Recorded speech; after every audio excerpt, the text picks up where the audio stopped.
to be here to help you answer some of those questions. So let's see if I can go to this next slide correctly. And Carlos, how are you? Welcome to the group. Yeah, well, thank you, Scott, and thank you to the group. I hope everybody is having a good morning or afternoon, the case may be. And yeah, I think Scott hit the nail on the head. Things are a little crazy, and probably the most common question that we hear, or at least I've been hearing over the last several weeks, has been, well, what about lien sales? And this map actually may help you with the answer. And if you look at that sort of big swath of green in the world, most states and even at the local level haven't done a lot with respect to self-storage lien sales. However, you're going to see that West Coast area, California, Washington, Oregon, and then if you look over Texas, North Carolina, New York, some things have been done. But with the exception of California, you're never going to see the word self-storage or self-service storage facility. The regulation of what you can and can't do with respect to your tenants who aren't paying rent typically comes under the heading of commercial tenant, commercial landlord, i.e. non-residential. Put Texas on this list in the sort of the orange-yellow color, and I actually had some reservations about it because you could almost look at Texas as green with one little island, San Antonio, being in this yellow cover where there is some regulation of commercial evictions for non-payment of rent and terminations of tenancy.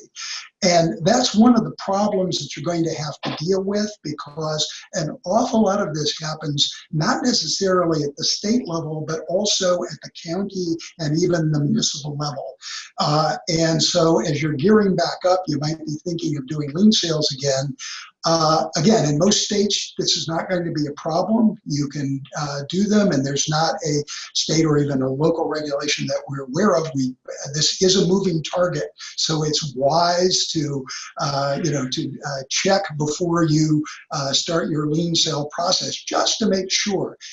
Several states have residential restrictions, but most don't have commercial tenant restrictions, so you could go forward with it.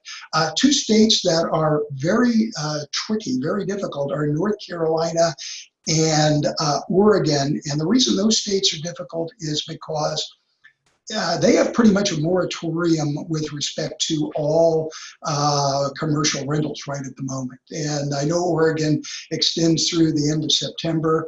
The other states, like California, it's got some restrictions, and it has ones that directly affect self-storage. LA City being the biggest political entity that's done something. But all of those are, the tenant does have to establish that their failure to pay rent is COVID-19 related. And if you establish, and they have an affirmative obligation to let the landlord self-storage operator know about this problem. They can't just sit on their rights and then say, gotcha. So, and there are time limits. So if you're while there are some fairly significant regulations that could impact self-storage operators in California, they're mitigated by the fact that there is some responsibility on the part of the tenant. And again, these states over in the Northeast, a number of them, there are measures in the legislature that will affect this. So the one thing you do need to do before you start gearing up again is check and make sure that there's not an emergency order. And again, if you look for self-storage, you won't find anything. The thing to be looking for really is self-storage and something that affects commercial tenants or commercial landlords. And if you're not certain about it, it's something you need to have a discussion with your attorney before you go forward. Any comments, Scott?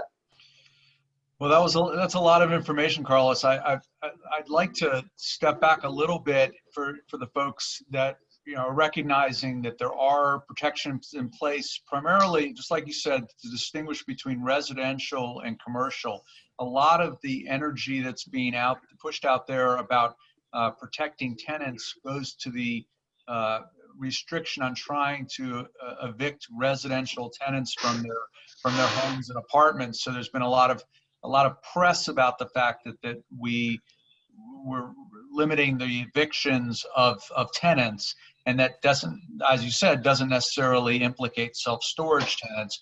But you see these little spattering of inclusions of commercial tenants, not only in evictions, but language that deals with foreclosures or other collection efforts. And that's where we're getting into these states that are broad enough and ambiguous enough to concern us that you don't jump out and start doing your lien sales where there may be arguments that would protect tenants in self-storage. Again, although they aren't specifically referenced, I think we're dealing only with Los Angeles City as a specific reference to self-storage. I'm trying to remember, Carlos, that there was one that dealt with self-storage specifically.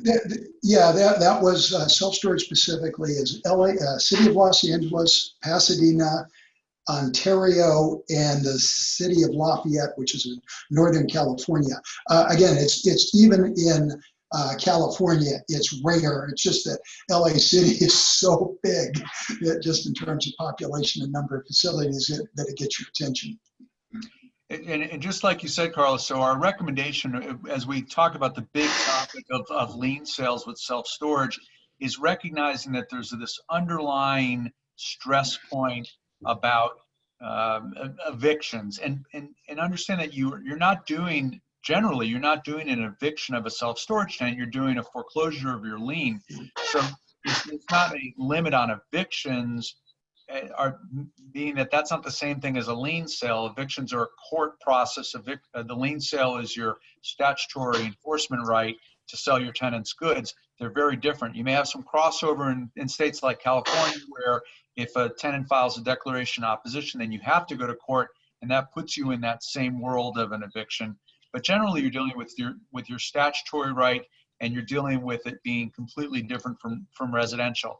The reason I'm saying that is I don't want everyone to be afraid that all lien sales are prohibited in all these states. What we're trying to focus for you is these specific instances where you ought to just take that second deep breath before you start any action against that customer. Yeah. And then what Carlos mentioned before is our general recommendation on any reignition of lien sales is to, as part of your lien notice, include this language that Carlos is talking about, where you're identifying for your customer that if they have any COVID-related defense to non-payment for their rent default, that they should notify you. And then hopefully as an operator, you're doing this anyway, and we really know that you're doing this, is you're working with your customers to come up with vacate agreements or other agreements to resolve the debt and have them move out to avoid the accumulation of additional losses. So Carlos, I don't know, we can go on to the slide, but I know that, in the context of doing the lien sale, we also wanted to mention this whole issue about the limit of people at the facility as well. Yeah, just one comment on that, Scott, is that for the language in some of the emergency orders and even the statute is not, it can get sloppy. For instance, in California, they use the word eviction. But eviction doesn't actually isn't the judicial remedy you use in California. The actual judicial remedy is unlawful detainer, and it sounds like they're using the term eviction as in as you use termination, and in fact the lien statute terminates the tenancy. So you get into these nuances that, because these are emergency orders, oftentimes emergency legislation, the legislature doesn't really necessarily vet this language as it normally would. So you kind of get into these ambiguities that could be get you in trouble, which is why I always think that if you're in one of the states where there could be a problem, you really do need to discuss this with with an attorney, just to get some, just to be more comfortable with going forward, perhaps. So in the context of the auction, as we've identified, so even in the the effort to proceed with the lien sale is the problem with some of your states have limits still on the shelter in place, the number of people that can be in place. That's why we're talking about this context of in-person auctions versus online auctions. Many of you have already done your online auction for a while. We have 20-odd states that have statutorily approved online auctions. And you've heard Carlos and I talk about for years the fact that we believe that a commercially reasonable sale can be an online auction, even if it's not specifically referenced in the statute. The reason why the online sale becomes important in a COVID-related world is because of the shelter in place or other emergency order restrictions that would not have crowds in excess of 10 people. Separate even from the fact that you may not want to have crowds at your facility just for health and safety purposes. That's why we've mentioned this distinction now as we move towards your right to conduct auctions, how you would conduct your auction. Carlos, thoughts on that? Yeah, I think you covered it well, Scott. And again, I just think that if you look at the online auction, which is well developed, I mean, there's a half a dozen companies out there that do this specifically for the self-storage industry. The methodology is out there. It's not that difficult to post. You're going to have to make some changes in your procedure, but if you haven't already started this may be a good time to do it, because the one problem that I think you could have is that you advertise an in-person auction and nobody shows up, or very few people show up, and then that starts to call your sale into question. Is it a reasonable sale? Before these problems existed, you had audiences of 15 people or more, and post this you're getting 3 or 4. I mean, that is it is an issue. And so I think the logic of this is, really makes sense, both from a health and safety standpoint, but also the comfort of your employees and bringing people onto the premises. And in some places that would be, at both the county and state level, drawing crowds is frowned upon by the powers that be. Yeah, I mean, when we were dealing with the shelter-in-place issues, we know that we had law enforcement coming to self-storage facilities, even questioning being open. The last thing we want you to do is have cars outside your facility for in-person auctions. Boy, Carlos, I'm gonna take out the WD-40 on your chair there in a minute. Okay. Squeaky. All right, so let's go ahead and move on from auctions. We just wanted to talk about that as a sort of starting point, because we know there's been so many questions concerning lien sales that we've received as part of the legal network. Let's start talking about this issue of contactless rentals, and with the recognition that as many of you closed your offices because of the pandemic and were restricting your direct access to your tenants, how it was impacting your business. And this has actually been a trigger point for you to move towards the opportunity to do contactless rentals using the technology that's available. Here we are at the Storage Group, supporting this program. I mean, they've been doing it with their click and store process for years. The ability and what it means to have a contract with a self-storage facility and its tenant using electronic signatures, and how people feel about that and the enforceability of those contracts. So let's just focus on that right now, and just the no contact or minimum contact rental. Carlos, your opinion about the enforceability and the practicality of contactless rentals? Contactless rentals have been enforceable, sorry about the chair, guys, have been enforceable for quite a number of years, actually. And so this is from a technology standpoint and from a legal standpoint, this is not new. This is something that has been taking place and has been evolving probably now close to 15 years or more.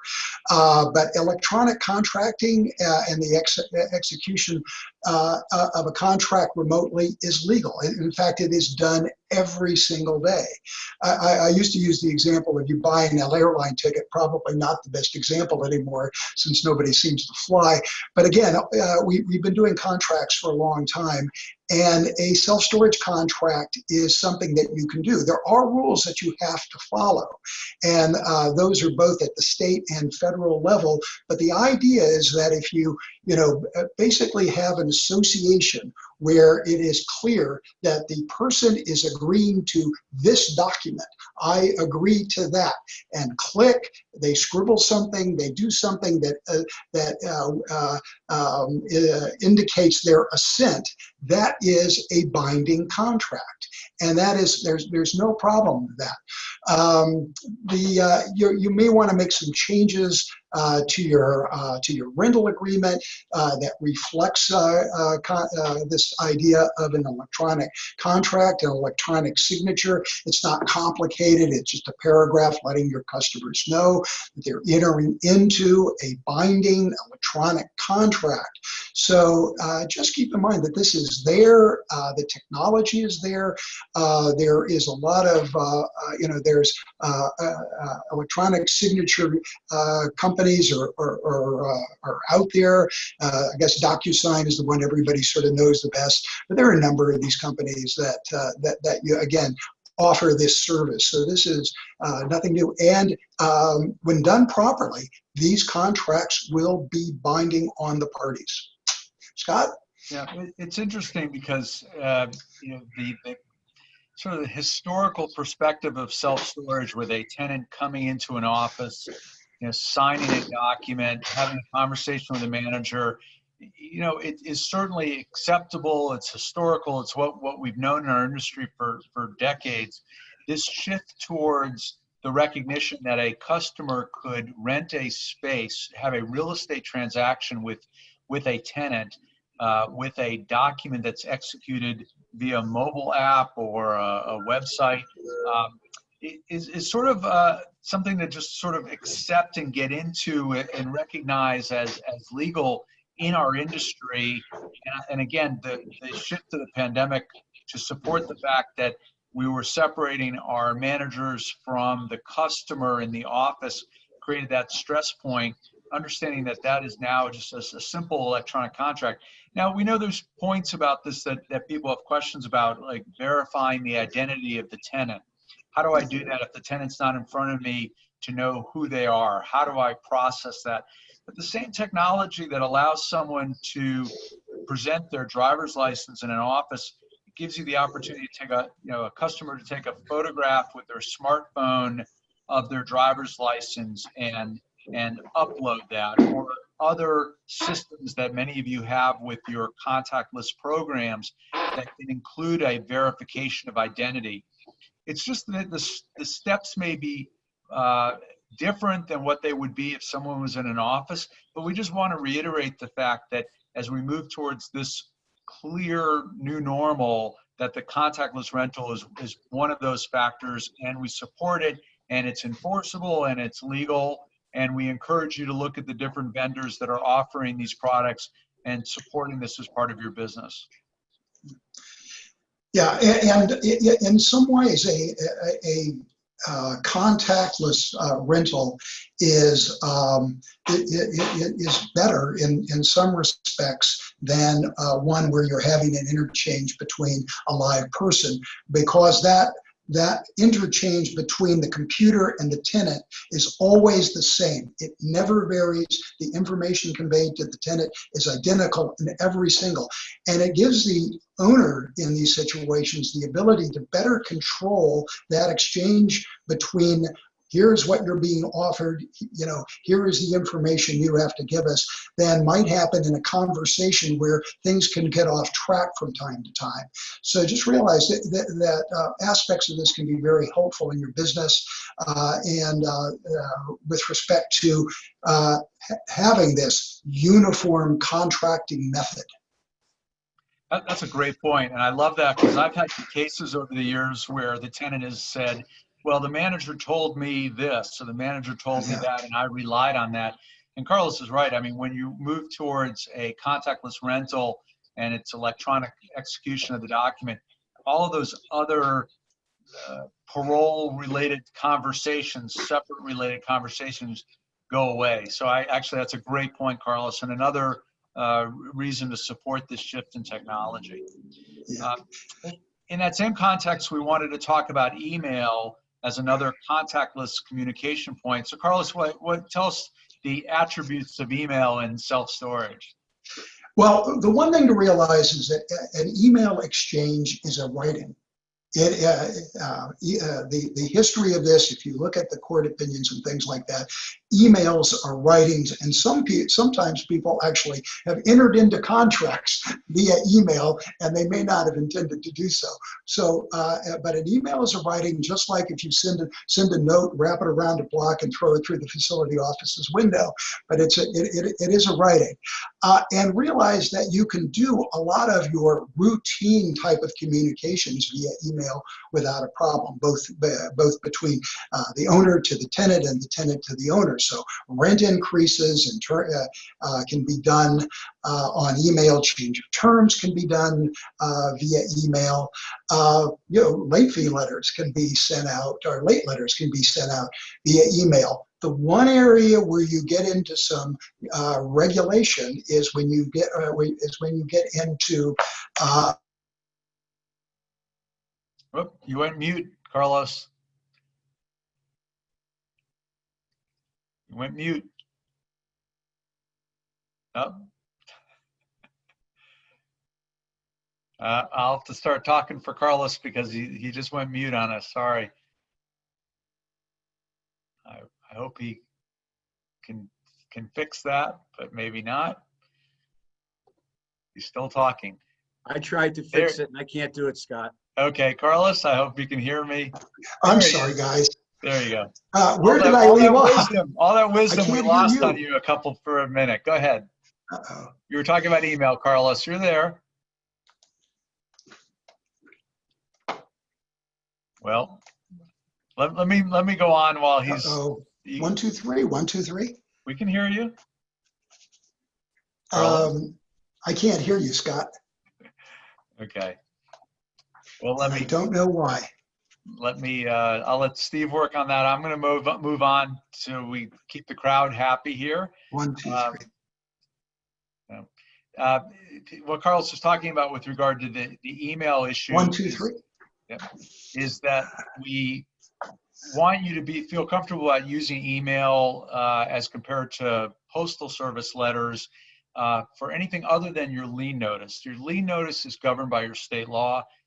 We now have about 30 states that have email lien notice permission. Actually, a couple more now in the last legislative session has supported the ability to send your lien notices by email.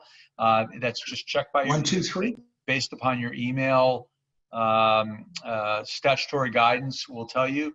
What we wanted to add is just the fact that we also support texting. This is, again, other than lien notices, but communication with your customer about collection and payment can be by texting. We want to make sure that in your lease agreement, you address the consent for texting because there's still a little bit of concern out there under FCC rules that you can't text unless the tenant's consented to it. Not that there's a cost associated to the customer in using their texting rights under their mobile contracts, but there's a bit of a old school law that would address the fact that unless they consent to texting and you send them text, there may be a claim that you're using their right of communication without permission. So anyway, we'll come back to that in a minute. Let's see if we can get Carlos back on. Can you hear me now? We can hear you. Okay, and I can hear you as well. Okay, sorry about that. Okay. Yeah. So we're just getting to the last part here as well about proof of delivery to the email. Is there are companies out there in the industry. One of them is RPost that confirms registered email. There's other services out there. If you're going to use email, many of these state statutes require you then to have a method of verification of delivery, and you'd be looking for a third-party service that can offer that sort of verification. Carlos, you with us now? You sure?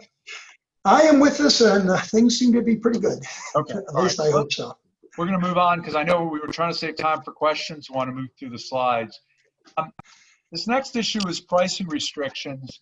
And we wanted to just bring this up as again as well, because under these state emergency orders, not only have we dealt with some of the shelter in place rules and other things that would have led to this contactless relationship, but there's some other elements in these state of emergency laws that we want to make sure you're aware of.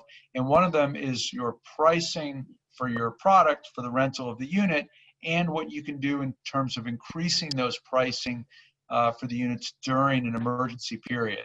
So Carlos, I'll let you jump into that since I've been doing a lot of the talking for the last couple of minutes about. Yeah, these are generically known as price gouging laws. And I think if you look at them, they really fall into sort of two groups, really. You have certain states that have what we call hard caps. California is probably it's definitely the largest state that has a hard cap.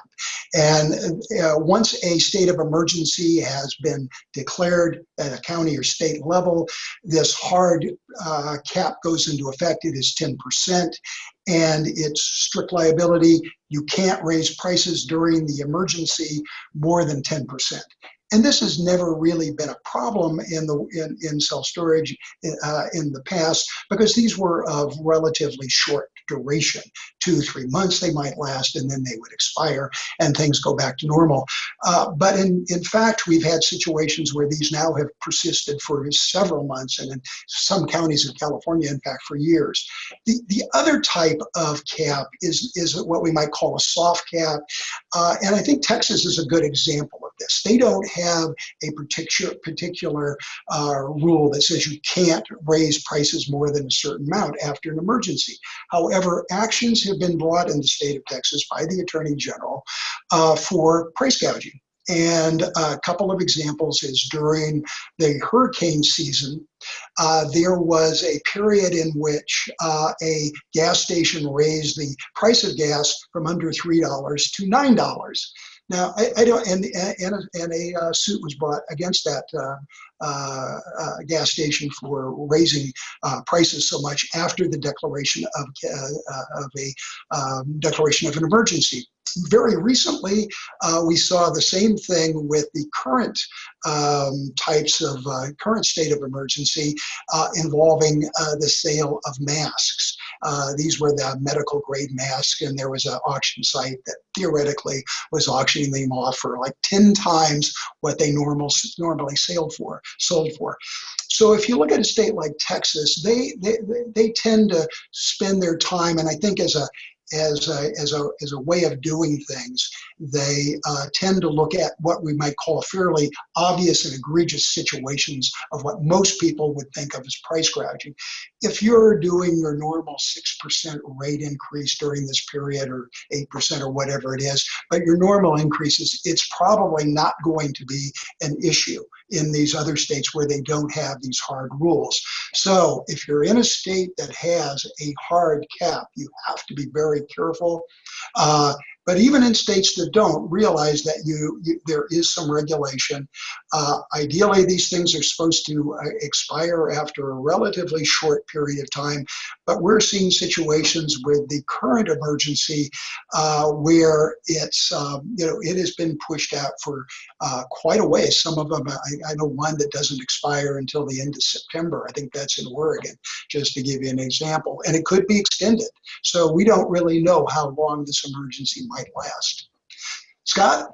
Yeah, one other point about the extension of the state of emergency, a couple points would be on the price gouging issues. A lot of these rules would have the price restrictions extend not just to the end of the state of emergency, but sometimes 30 or 60 days thereafter. So you have to look at your own particular state law. As Carlos said, there's either cap restrictions or there's this more ambiguous reasonableness element to it. Basically is if the price that was offered before the state of emergency is so much or the price you're offering now is so much significantly more than the price it was before the state of emergency. So, and we realize none of you are really doing that. It's just the fact that people like the state of attorney general for the state of Texas could challenge the integrity of that price increase, or a customer may complain and go to the Attorney General's Consumer Affairs Office. So we wanted to make you aware of it. This is also a little bit of a distinction about if your discounts burn off during a state of emergency period. So you had a $1 move in, and now your rate goes from $1 to $120. That's obviously more than 10% of this hard cap that Carlos is talking about. That's not the sort of price escalation we're talking about. It would be a standard rate going up more than 10% during a standard period. A lot of that confusion and angst over pricing can be adjusted if, as part of your original contract with your customer, it's very clear in the lease itself that your discount ends at a certain period and will revert to the standard rate that you've established. Something that would let your tenant clearly know at the time of contracting how your discount system works, so they're not surprised, hey, my rent just went from $1 to $120. I'm going to call the Consumer Affairs Division. I've been wrongfully treated. So a lot of is a lot of communication with you and your tenant about these price discounts and how they work and when they burn off. Yeah. One thing about what Scott was talking about with the discounts, and if you're getting something that has a definite time period where you pay this much and then it goes back up to normal levels, if you look at the price gouging laws, even in California, they do not impact. For instance, if you have a 5%, a 5-year lease for an option period where the rent actually goes up 5, 6, whatever percentage it does during those periods, those are not covered by the price gouging. Those are contractual.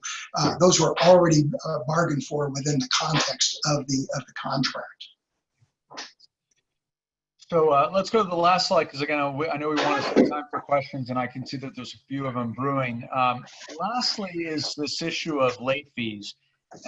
And again, this has just been one of those things that ties into the lien sale stress point for self-storage operators, is the same sort of restrictions that may be out there dealing with residential tenancies, or addressed more globally to potentially include commercial tenancies, to somehow either requires landlords, recommends to landlords, makes strong suggestions as public policy that they somehow release or waive their right to charge and collect late fees. So we've seen, in the same context of lien sales, where they're talking about landlords restricted on collection, this reference in some states, not in all states, in some states, to the waiver of your contractual, which is what something Carlos was just talking about, your contractual right to collect late fees. And we wanted to just make sure you are aware of this, and to look at not only for your lien sales, but also for any municipal orders or state orders that address the waiver of late fees. And as referenced here, unlike deferred rents, once you give up a late fee, this would not be something that you could go back afterwards and send a bill for your customer to collect months later. Carlos, what's your thought on how to handle this issue on late fees? These rules differ quite a bit from state to state. Oregon is probably the most draconian in terms of you're not able to collect late fees between April 1st and the end of September. I mean, and that's a statute in the state of Oregon. So it's quite, again, like Scott said, most of them are. I think one of the things to make sure that you do in these areas that we've covered, like late fees and some of the other things, is that the Self-Storage Association has some very good information with respect covering all of the states and sort of a summary of the rules. And I think that's really helpful. Again, the late fees vary. Again, most states don't do this in the non-residential area. So it's just that there are, this handful of states out there where it is a problem, and you've got to be aware of what in Oregon, what the state law says, and you've got to, make sure you understand how it applies to your business, because it's not going to say self-storage. It's going to talk about commercial, non-residential landlords, which is what self-storage operators are. So again, you may need some help on this, but Oregon, it really looks like it's tough to be collecting late fees. Other states, it may be a little more there may be more ambiguity. And again, a lot of these do not last as long as the Oregon rule. They're shorter term, so you may be losing 2 or 3 months of late fees, perhaps. Yeah, it's actually, I almost admire the clarity of the Oregon orders compared to the ambiguity involved with so many of the other states, because at least you can advise people about the clear issues relating to the restrictions in Oregon. These other states that have this general language, it's enough to drive me crazy that the fact that so many of these executive orders and state laws have been so hastily drafted.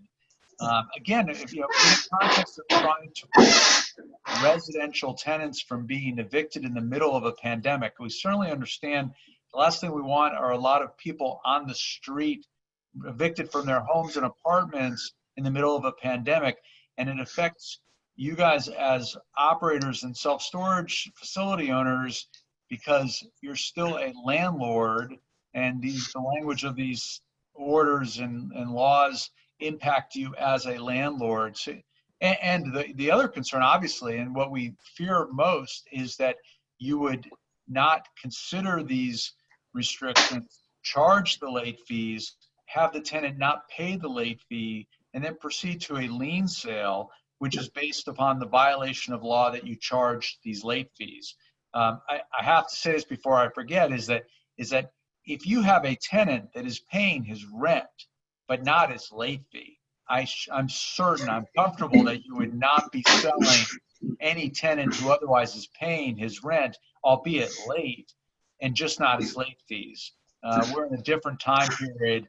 And I think, Carlos, would agree that that would be not the approach that we would be recommending.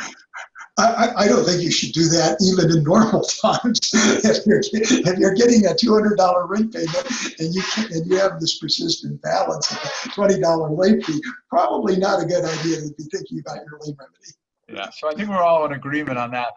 So I'm gonna stop the share of the program slides, and I know that there's some Q&A and chat things, so I want to make sure that we answer questions that come out. So here's one. Do we know of any specific process or vendor that we could bolt onto our online rental process that allow us to have online renters upload their driver's license to verify their ID prior to completing their rental agreement?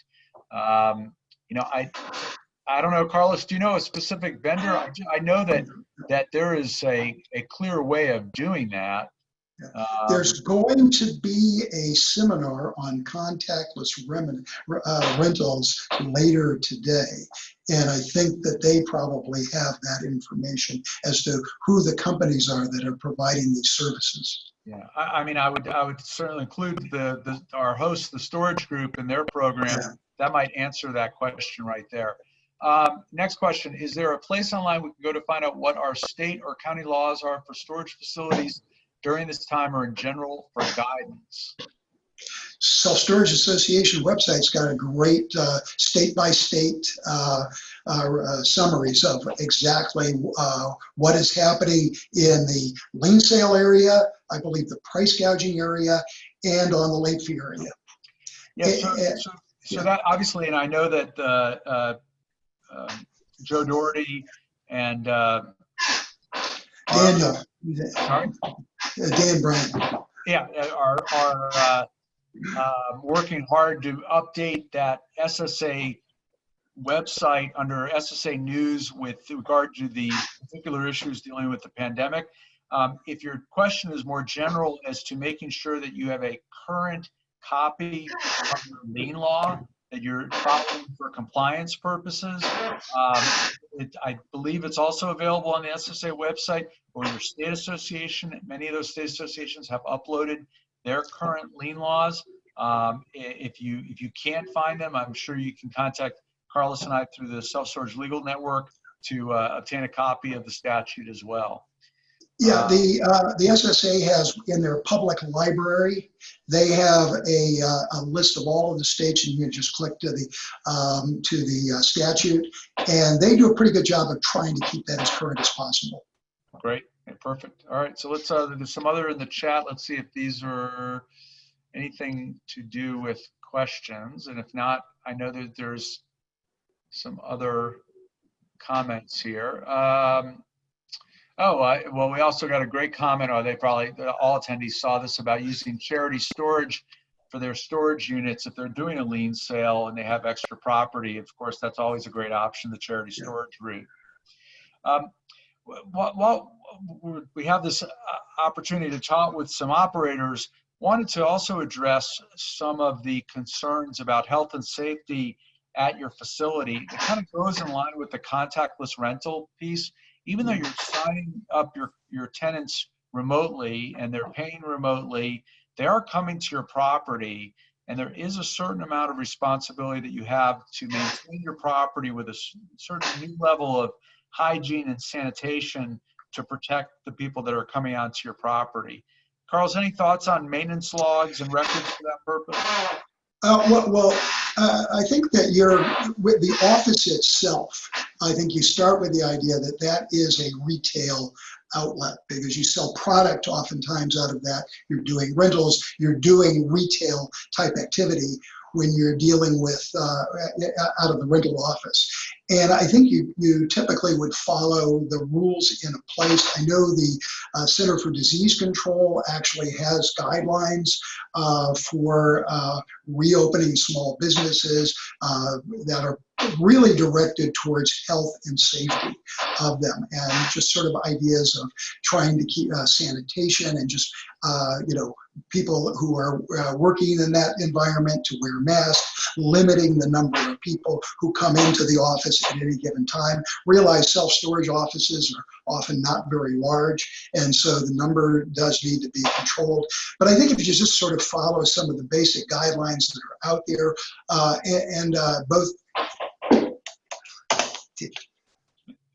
both at the state. Am I back or am I gone? No, you're there. You're there. I'm gone. Just that squeaky chair that's killing us. I don't know if you can hear us. What? I do not understand this. Oh, we lost him. Sorry, guys. I wanted to make sure we clarified that. Check your local ordinance with regard to mask, no mask in your office, and understand you have the right to, like the no shirt, no shoes, no service concept, include the fact that you have the right to require masks in your office, and you do your best to protect your employees and your guests on your property, whether they be tenants or people that are there for the benefit of the tenant. I see you now, Steve. I know we're coming up with our last minute, so other than Carlos' squeaky chair and his inability to do webinars, I think we're done. Yeah, I just got off of Amazon. I ordered him a can of WD-40. I think we should take a whole, a contribution. Forget about charity storage. We're all going to contribute for Carlos' squeaky chair. I'm back. Yeah, too late. Yeah. Too late. We're wrapping up. Well, Okay. Listen, I appreciate both of you guys being here. You guys always have, the wealth of knowledge, and you're always right up to speed with what's going on in the industry. And it's really important for the facility owners to stay connected to you guys. Appreciate all that. Appreciate you guys. And just a self-promotion, window of opportunities here. So I gotta put it out there. We've had the ability through SiteLink's API for many years to take a driver's license and put it in the database in SiteLink, as well as some other property management software systems. So we'll talk more about that tomorrow afternoon when we talk about Click and Store.